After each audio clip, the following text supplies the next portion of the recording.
너무 무서워. 이러다 다 못 사. 여러분, 아직도 3060이 90만 원에서 움직일 생각이 없어 보입니다. 두 달 전에는 60만 원대 후반이었는데 말이죠. 아니, 이 가격에 도대체 누가 살까 싶기도 한데 가격은 당최 움직일 생각을 하지 않습니다.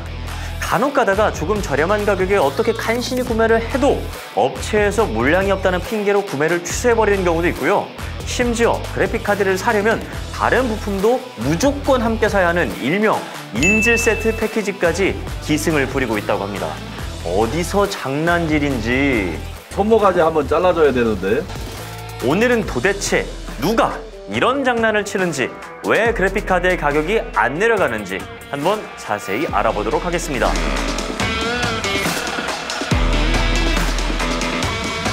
이 상황을 제대로 알아보기 위해서는요, 먼저 PC 부품의 유통 구조에 대해서 알아봐야 할 필요가 있습니다. 일반적인 국내 유통 구조는 제조사, 수입사, 총판, 도매, 소매 이르기까지 여러 과정을 거치면서 마진이 붙고 최종 가격이 결정되게 됩니다. 그리고 수입사들은 보통 한 가지가 아니라 여러 가지 상품을 취급하는데요. 주요 PC 부품인 CPU, 그래픽카드, 메모리, 메인보드, 파워, 케이스, SSD 중에서 적게는 2가지, 많게는 전부 다 다룰 수도 있죠.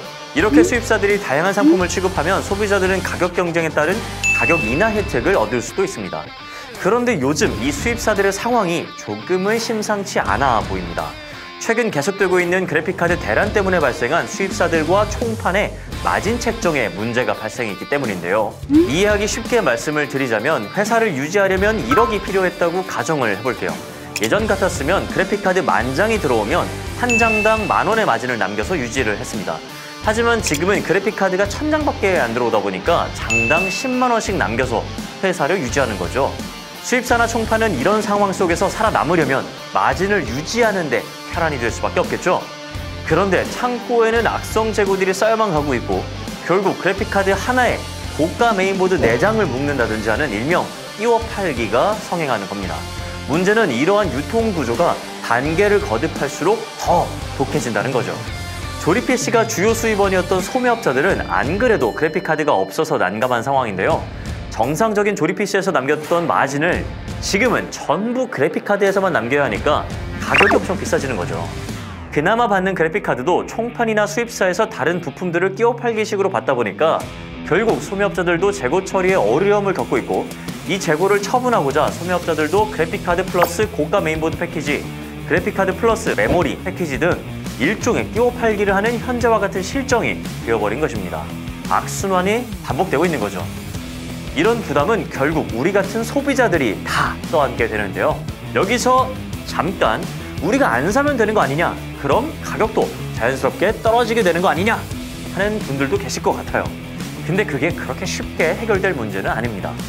바로 외부 이슈와 내부 이슈 때문인데요. 먼저 외부 이슈로는 여러분들께서 다들 아시다시피 전 세계적인 반도체 품귀 현상이 아직도 끝나지 않았습니다.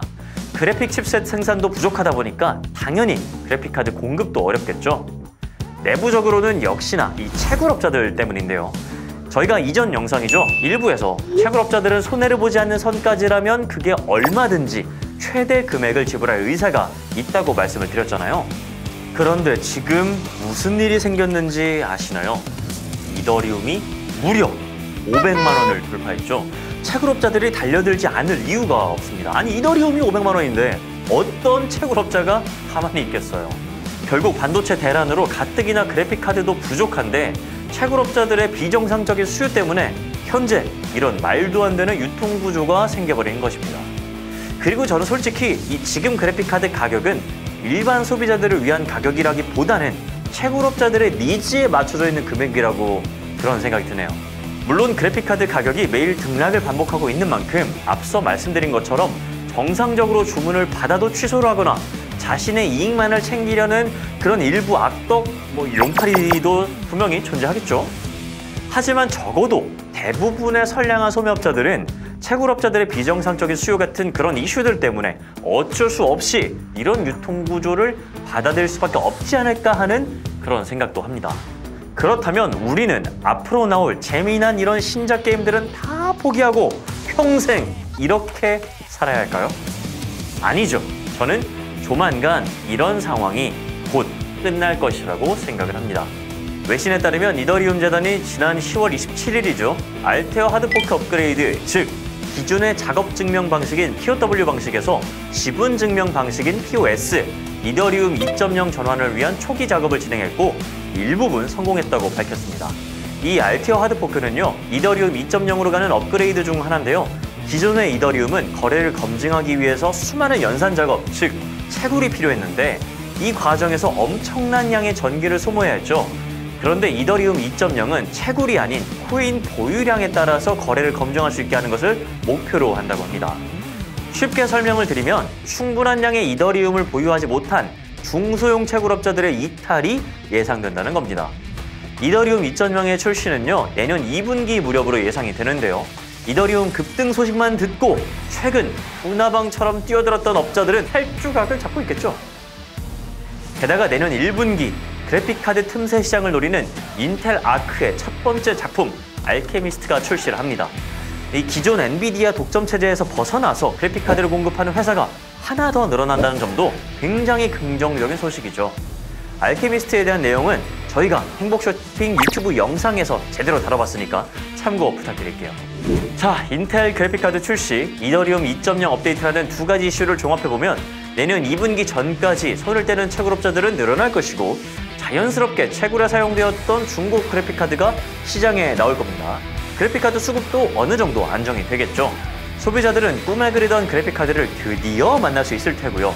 소매업자들도 총판이나 수입사들로부터 예전처럼 물건을 받을 테니까 시장은 다시 활기를 띨 것으로 보입니다. 하지만 그럼에도 용서할 수 없는 이들이 있습니다. 바로 일확천금을 노리고 시장을 교란시킨 씹새끼 채굴충들이죠. 최근 이더리움이 500만 원 선을 돌파했다는 소식을 듣고 바로 달려드는 이런 불나방 같은 분들이 계시다면 꼭 큰 손해를 입고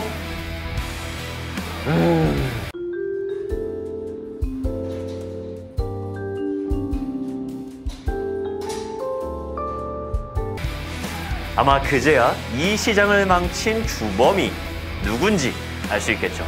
자, 지금까지 1부와 2부를 통해서 왜 그래픽카드가 비싸졌는지에 대한 이유를 알아봤는데요. 저희가 예측한 그런 행복한 날들이 꼭 오길 바라면서 오늘 영상 마치겠습니다. 다음엔 이더리움 2.0 소식에 대해서 조금 더 자세하게 알아보도록 하겠습니다. 좋아요와 구독, 알림 설정까지 꼭 부탁드리겠습니다. 감사합니다. 행박!